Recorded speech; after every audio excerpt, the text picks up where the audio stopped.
Hello and welcome to episode 46 of the Pos-cast. Rabbi Shmuel Posner and myself, Seth Hellman. Rabbi, how you doing today?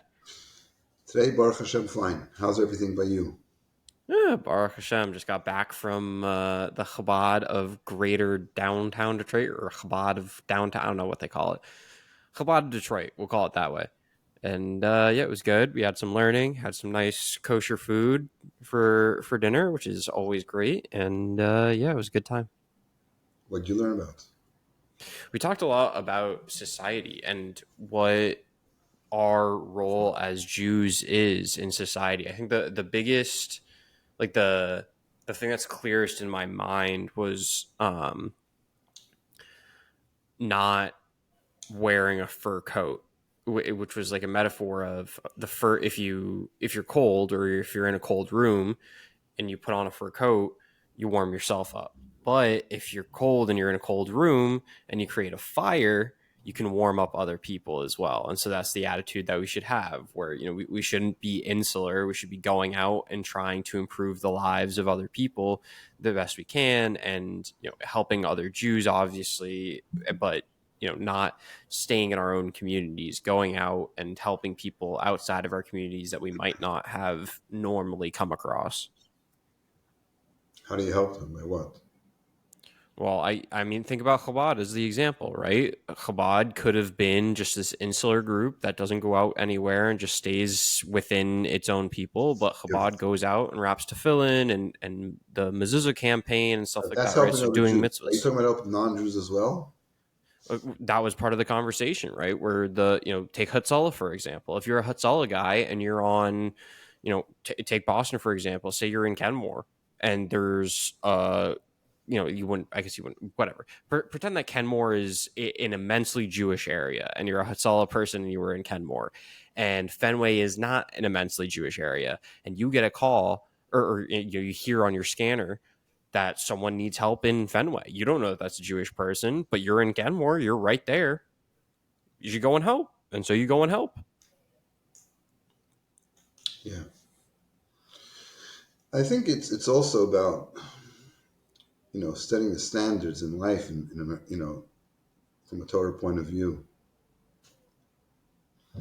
The Rebbe was very much about talking about the 7 Noachide laws. And he was saying that back in the day, you couldn't talk about it. How can you tell a non-Jew about religion? You got it crazy. And in general, you didn't have so much interaction with non-Jews. Now that you're already doing business with them and you're meeting them on a regular basis, you can bring up the subject of Noachide laws. And one, that's number one. That's directly talking about Torah principles for the world. The other thing is your behavior, how you behave in general. And specifically, like even philanthropy, people that think that you do things. But I don't know. It's an interesting thing about how are you supposed to set an example for the world? So in one way, it seems like you take the Jews to be a light onto the nations. I think it's by being Jewish, Torah mitzvahs, and being open and proud about it, and talking about it, and talking about the values of Judaism that apply to other people as well, honesty and, like you said, helping other people, things like that. I think it becomes a little tricky when we just want to join. I was listening to somebody give this lecture, talking about how the shock of what happened since October 7th. And one of the things is that we had all these alliances, and now that these lines are falling away. All these causes that Jews partner with other people, and we thought okay, they're with us. And then it comes to what's going on in Eretz Yisrael, which is such an open and blatant thing to us from our perspective. They attacked us. They did a horrible, terrible thing. As far as the people that are innocent people, quote unquote, that are being caught up in this, why doesn't anybody help them? You can help them easily. Egypt can open up the door and say, "Come on in." Oh, right, like Poland took in refugees from Ukraine. There was no talk about it, no issues. They took them in, helping them out. Do the same thing here. Why? No, but they won't let, nobody thinks about that. So the whole world is so against the Jews. So all those alliances that we had, it's not there. So these are things that are coming. We're joining them. It's almost we need to be aligned with you. In fact, that's what this was the thing that this actual thing that what is it called, intersectionality. If you help me in my cause, I'll help you in your cause. And the Jews thought that's what's going to happen. We'll become part of every cause that there is, whether it goes according to our values, Jewish values or not. And then they'll stick up for us. And it ends up that no, they're not there for you. They're not there for you. So I think we have to be more pronounced in who we are as Jews, not because we need you for something or something else. We don't need anybody. We're good with everybody, but we don't need anybody. So if it's a proper cause, we can lend our voice to it, sure. But we don't have to go running around looking for other people's causes.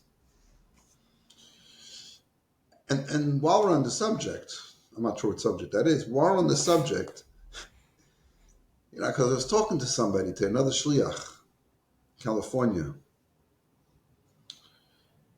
So there was a couple of things that were interesting. He was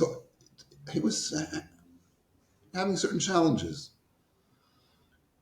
and in his Chabad house, like people have. Not like. And so one of the things he was talking about is how the amount of students that were coming to Chabad house last semester went way up, and now it's coming down. And why is that happening? So whatever. One of the points is that people came, we were talking about putting on tefillin. I told him I never had an experience of setting up a table on campus and people I didn't know coming over to put on tefillin. People that I know, the kids want to do it, they'll come by. But to have a bunch of kids, I haven't put on tefillin in 5 years. And I'm like, no kid wants to do something. I haven't done it in 5 years. Why would they come do it? And even when I meet them, and they say, I haven't done it in a long time. It's like, okay, don't worry, I'll help you. Or it's the first time, I'll help you. It's not a problem. But here, you had people coming over, asking to do it, knowing that they haven't done it in years, or they've never done it, but they wanted to do it. Why? Because they needed to connect to because what was going on in the world. And that's why this guy was saying he got twice the amount of students last semester. So what happened here? And this is, there was that I don't call knee jerk, but neshama jerk, heart jerk reaction. I got to connect to my Judaism. And I was actually talking about this. I had this conversation with with Gilly, the owner of the butchery. He's an Israeli. That's a name drop. How about that? He's a nice guy. But anyway, if you're in Boston, you want kosher food, go to the butchery. So get their schnitzel Pesach time. Oh yes, I've heard about that. I haven't eaten it, but I've heard about it. It's fantastic. So this is not a paid advertisement.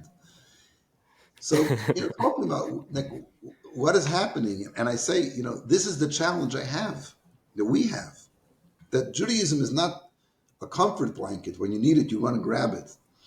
But you have to ask, who are you as a Jew? What is your relationship to Hashem? That's a harder question and a more complex answer that people are not sometimes ready to hear. But that's really where it's at. And you have to remember, and if you're aware of what's going around in the world right now, it's not like it's over. This is opened up a whole new perspective that we haven't seen since the end of World War II in such a pronounced way, where it's so comfortable to talk against Jews and talk against Israel, and how Israel and so those people that were starting to put on tefillin. So a lot of people are continuing to do it. Let's not that's a lot of people got tefillin, they're wearing them until today. But all those other people that were reaching out to others then have to continue doing that, and to remind Jews, you're a Jew today as well. Don't wait, God forbid, for the next enemy of the Jews to remind them.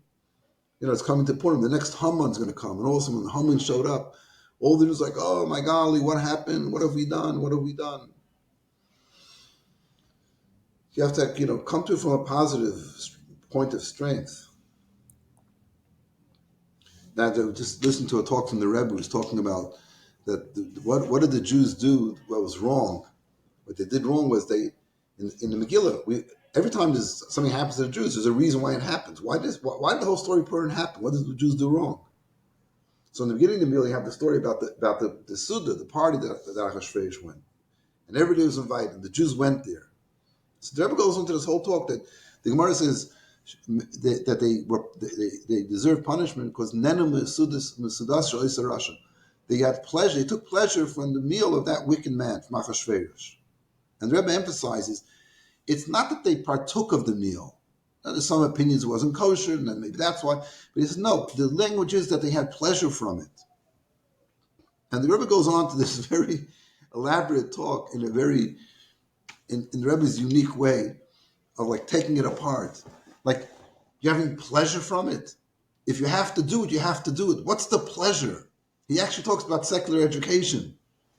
He says, your kid has to have a secular education. Let's say he has to have it. But you have pleasure from it. You're so proud of him. And he said, there it says, if his teacher would find out he learned 100 pages of Gemara by heart, he might not even give him a compliment. He want to say, why don't you learn 200 plot Gemara? But you come home and you see that he's doing well, and reading some book from some Gentile, and he knows, and so, I'm so proud of you. What are you proud of? You have to do it. But and the Rebbe's point is such a powerful and deep point that we do have to interact with the world because that's one of the ways of making the world a godly place.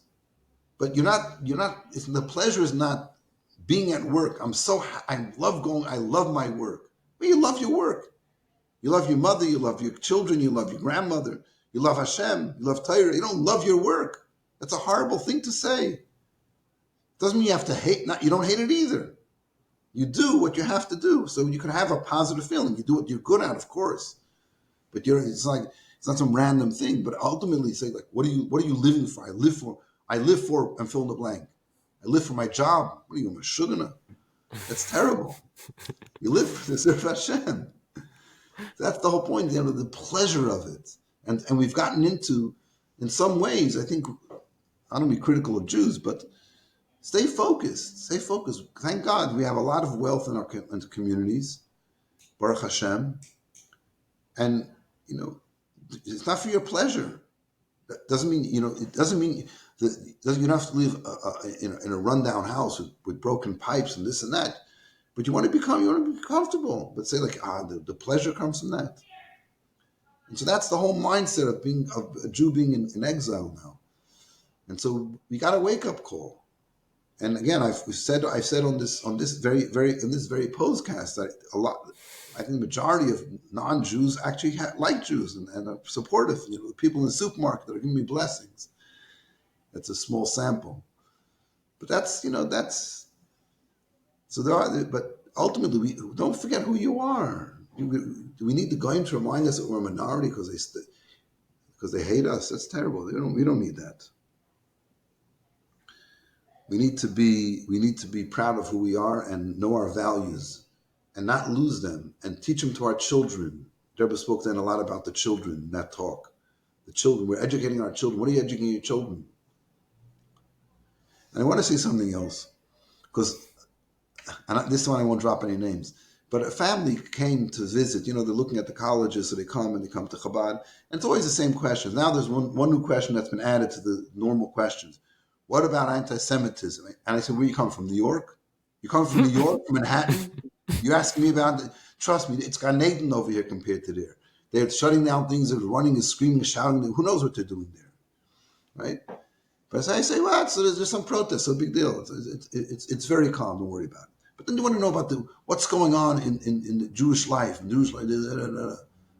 then I turned to the kid, probably, I don't know, junior, senior in high school, going to a Jewish school. I said, did you put on film today? He said, no, I didn't put on film. Because they were traveling, so he didn't bring his film with him. Here's something he does in school probably. So I put on film with him. And I said to him quiet, I said, Joe, it's not his name. I don't even know his name. I said to him, you travel somewhere, you take your tefillin with you. Now, why is this kid in a Jewish school? No one taught him that. No one taught him that tefillin is not a school activity. It's a Jew activity. You do it because you're a Jew wherever you go. I had a guy came here 2 weeks ago. He was visiting Montreal. He drove down. He was actually in your state, in New Hampshire. He drove down to Boston. He said, why you came over from me? Yeah, I forgot my tefillin.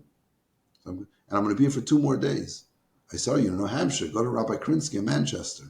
There So you he didn't. go. So, yeah, he was in Nashua. I guess I told him I think it's closer there than coming into Boston. Anyway, but the point is, Uh, it's probably not that much closer just because of the way the highways work. Like Nashua is really not that. Nashua actually I think is technically closer to Boston than I am. Listen to me. Listen to me. Listen to me. He's in New Hampshire because he's on vacation in New Hampshire.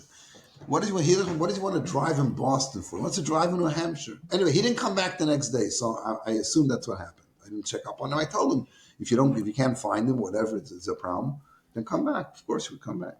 I'm saying that was the thing. He felt like guilty. I forgot my tefillin. Sometimes you forget. You run out of the house, you forget.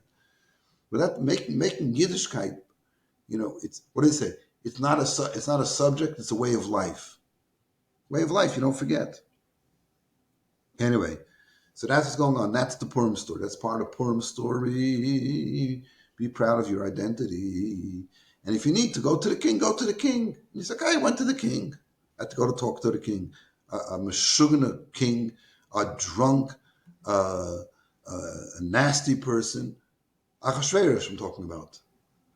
And he's the king. Okay, you have to go to the king. Go to the king. But and everything, it's just the means anyway. Hashem runs the world. It's just the means to get what you need. So you have to go to the king, go to the king. Don't make it the main thing. Don't make the main thing into the minor thing to a main thing, the opposite. So listen to this. Hashgacha pratis, divine providence. My favorite subject. So it's actually in the home of an alum who lives in Newton, our good friend Ephraim Yanofsky, who sadly his father passed away on Sunday.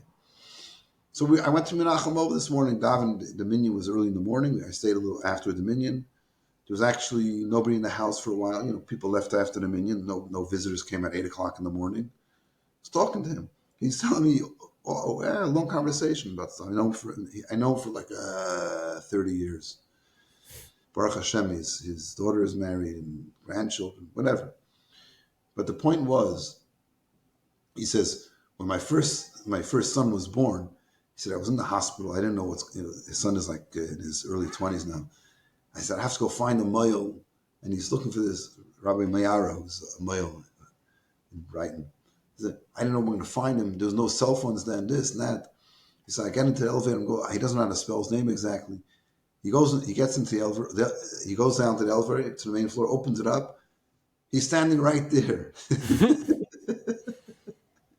And no, he had come to, he was visiting someone who was very sick in the hospital. So Ramaro was a little bit, upset, good friend of his. And he saw him, he said, Ramaro, I was looking for you. My wife just gave birth to a baby boy. He jumped for joy. He took him into the room. They looked at the baby. They planned the whole bris right there in the hospital. That's Hashgacha practice. Boom. Perfect. Wonderful. So I met another guy. He used to live near the Chabad house, David Weiner. Years ago. How many years ago? 5, 6, 7, 8. I don't remember. And he would come by this and that. And then he moved. I didn't really have much contact with him. But he moved. Now he lives in Hamden, where our daughter Chaya and her husband Maishi live. Chabad of Hamden. Hamden is famous for Quinnipiac. How do you pronounce it? Quinnipiac. Quinnipiac, where Axel learned how to play tennis. And and they do all the polls. Polls. Anyway, so I sent a message, and they know Weiner lives there, so they know him. They see whatever he comes to their program, whatever he do there. I said, you can't imagine who I met today, David Weiner. And I said, and it was crazy because I was sitting in the Chabad house, I was doing this and that, and at that moment, I'm going to go out and take my walk down Commonwealth Avenue to meet students.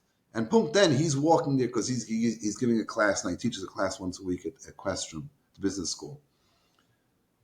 So our daughter Chaya sent me a message later on in the evening. She says, I spoke about you at my class today, my Purim class.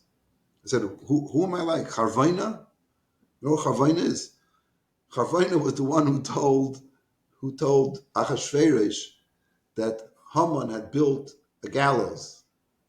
And after we read the Megillah Shoshanas Yaakov, he said, V'gam Charvaina Zachar Latoif.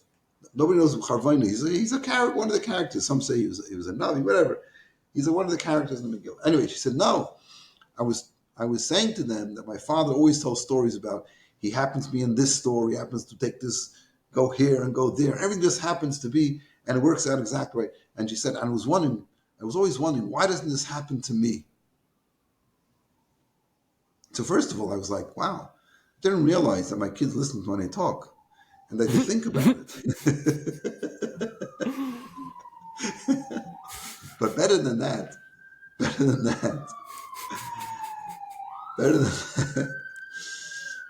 that, it's interesting. When the kids weren't, when you were here, we didn't have kids at home, not really. But we had kids at home at the Shabbos table. I would sit like where I sit now in the middle, and they would, one boy on one side, one on the other side. And we had, the family was all next between me and Chani. And now they go and hide off in the corner. Yeah, now they want. Yeah, they want nothing to do with end of the table. So, I remember this.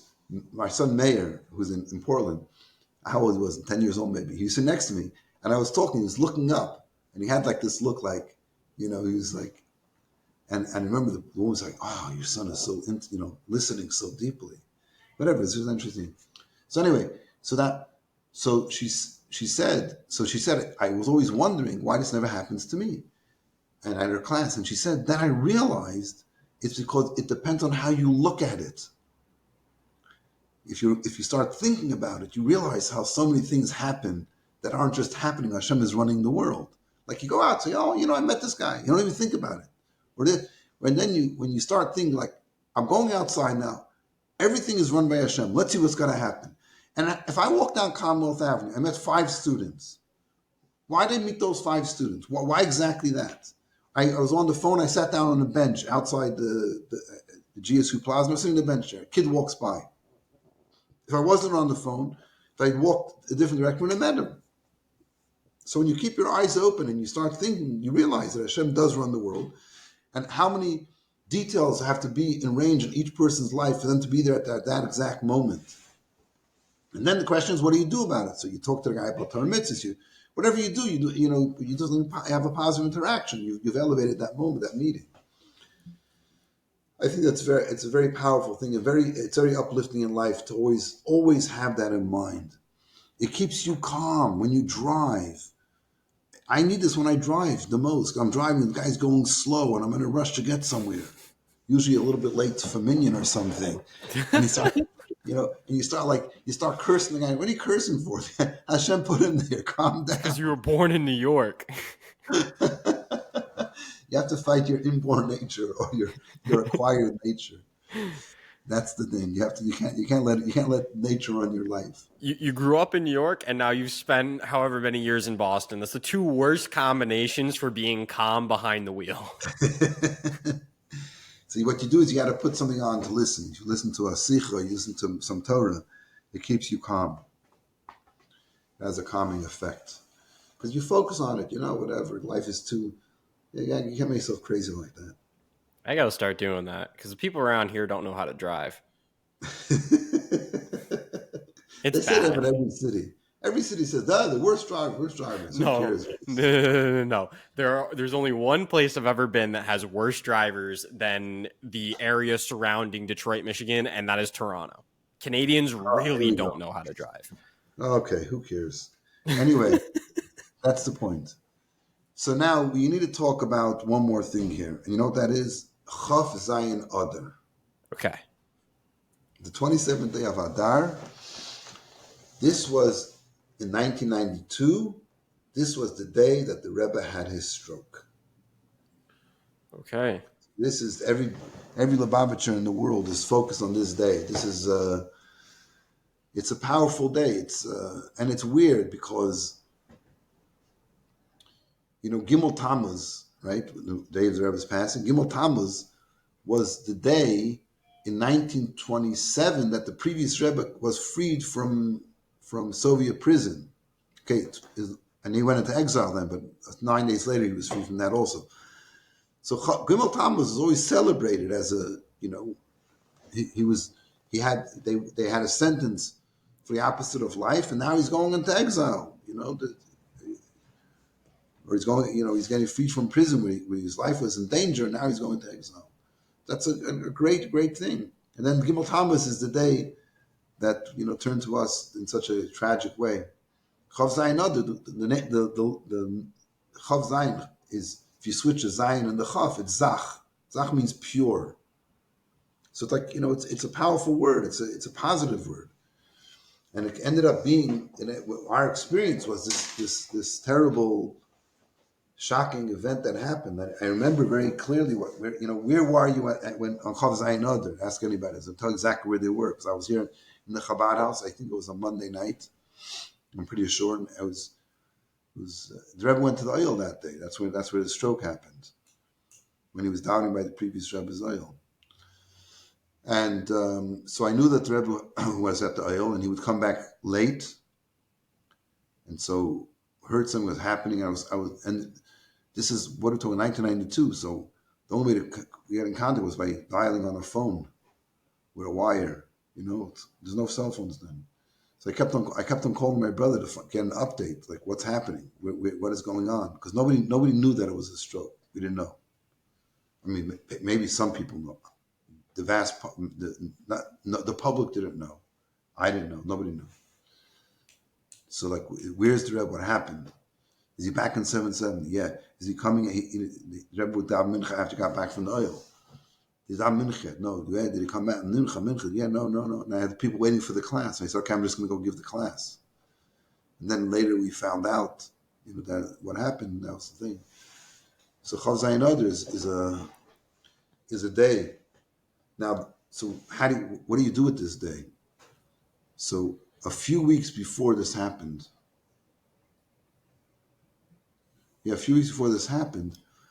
Rebbe was talking. It was Parsha Boy, or Pashalach. I think it was Parsha Boy. Yeah, Parsha Boy, Tuesday. The Rebbe was talking about how Moshe Rabbeinu had difficulty speaking. And Moshe Rabbeinu had difficulty speaking. And in fact, he said to Hashem, I can't speak. How can I go to Pare? So Hashem says, I'll be with your mouth. And so when Moshe spoke to Pare, he spoke clearly. And also Aaron will translate it and will give the clarity or whatever. So the idea that, and it says in Chassidus that Moshe Rabbeinu couldn't speak because speaking is bringing down an idea into words. It's limiting it. Whatever. So the Rebbe said, and the same thing also we find by the previous Rebbe, the Rebbe said, my father, the Rebbe, that he had, at the end of his life, he had trouble speaking. And one of the doctors, a professor, like a top doctor, said, why did Hashem do this? Why did Hashem do this to the Rebbe? His whole life was to be able to share Torah and share inspiration, encouragement. Why, of all people, to be challenged with a speech impediment, to be the Rebbe himself? That was they ever said, you can't ask questions on Hashem, but that's what a shocking thing that it was. And so the Rebbe said, what we need to do now is we become the mouthpiece for the Rebbe. We have to be the Aaron who interprets and gives over the words of Moshe Rabbeinu. And then this is the first time the Rebbe is mentioned. The Rebbe never spoke about it. There were certain things the Rebbe would speak about many, many, many times, different angles, different insights. This is an issue about the previous Rebbe he never spoke about before. It was only time. And 3 weeks later, the Rebbe has a stroke and doesn't speak again. And so everybody's like, this is a clear lesson what the Rebbe was telling us. If he can't speak, then we have to be his mouthpiece. We have to do the speaking. And so I think that's the lesson that we get from Chav Zayin Adar. And this is also, when we look at the situation in the world now, and you look at the Rebbe's teachings, you can apply it literally to what's going on now. I'm not just talking about how Israel treats, that's a separate, I don't get into that whole subject. The whole approach that we have to Israel and Gaza and the Palestinians and Eretz Yisrael. We're just talking about that. I'm talking about in general, just the inspiration for Judaism, the power, the mission we have as Jews, that the Rebbe's talks that are so accessible. I'm going to say this again. PLS, Project Likutei Sichos. Get online. There's everybody in the world can learn a weekly Sikh of the Rebbe, talk of the Rebbe. You know how you can do it? You could either learn it in Hebrew or in Yiddish and have someone teach it. There's video class for an hour or whatever, approximately how long it takes. You can do it that way. In English too. The guy gives the class in English. You can read, and they have it printed out in English. You can download it. Or you can even take a 10-minute synopsis of the talk. If you understand what So even that, connect to the Rebbe's teaching. You find such relevance, such powerful relevance. Every teaching of the Rebbe has such powerful relevance, though. And this is what we have to do. So we have to not focus on the darkness that's around us and the turmoil, but be beacons of light. And beacons of light and speaking words that inspire and lift us up. And Moshe Rabbeinu had a difficulty in speaking, and he took the Jews out of Egypt. And so we have that challenge. We need to be the mouthpiece for someone that's much greater than us. That will take us out of this Egypt, bring Mashiach Mamish now. Amen. I was waiting for it. You set it up so beautifully. It was there on a platter, and then just took a minute. Served it. Yeah, and this Shabbos we're blessing the new month. Rosh Chodesh Adar Sheni is Sunday and Monday. Get into the Purim mood. Right? Almost 2 weeks, a little bit over 2 weeks into it. Everybody should have a big Purim party in their house. Invite a lot. It's Sunday. Make sure people hear the Megillah, do the mitzvahs, exchange the food, give the tzedakah. You do Megillah on Rosh Chodesh? Saturday night. You do 2 weeks from this Saturday night. Oh, 2 weeks. Okay, I got confused. I was like, it's not Purim yet. No, it's Rosh Chodesh. It's Sunday. So it's 2 weeks from Sunday. So 2 weeks from Saturday night. And fast is what, Thursday before the Shabbos? Yeah. Yeah. So that's an important one to remember. Say it again? It's important to remember that because usually it's just the day leading into it. But now you have to remember that it's a Thursday. So you have that extra gap. Yeah. It's a long fast because we're changing the clock somewhere or something. Oh, Mishigas. That's the clock's changed this, Sunday morning, technically. It's 2 o'clock in the morning. Yeah. Wow, everything is later. All right, we'll deal with that. Okay. Well, we won't have to deal with it because Mashiach will come first. Amen. With that, thank you so much for listening to episode 46 of the Pos-cast with Rabbi Shmuel Posner. We will see you next week.